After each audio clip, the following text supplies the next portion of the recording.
Praise the lord. దేవుని వాక్యము నుండి కీర్తనల గ్రంథము 139 అధ్యాయము 5వ వచనము చదువుకుందాం.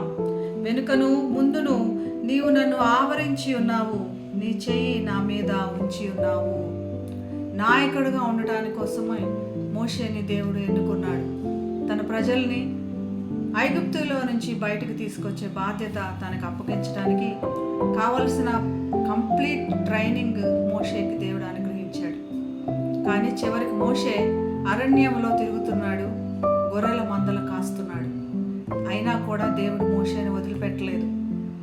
మోషే కోసము దేవుడు అరణ్యానికి వచ్చి మోషేని అరణ్యంలో వెతికి తిరిగి రాజకుటుంబానికి లేదా నాయకుడిగా ఉండటానికి కోసం తీసుకొని వెళ్ళాడు. కనుక మనకు ఏర్పరిచిన దాన్ని తిరిగి మనకి ఇవ్వడానికి కోసమే దేవుడు ఎప్పుడూ ఆశపడతాడు.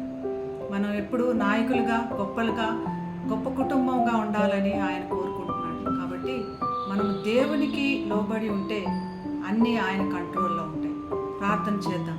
పరిశుద్ధుడైన యేసయ్య, నీవు మమ్మల్ని ఆవరించి ఉన్నందుకు, మా వెనుకను మా ముందును ఉన్నందుకు నీకు వందనాలు చెల్లిస్తూ, నీకు లోబడి జీవించే జీవితం మాకు దయచేయమని యేసు నామమున ప్రార్థిస్తున్నాం తండ్రి.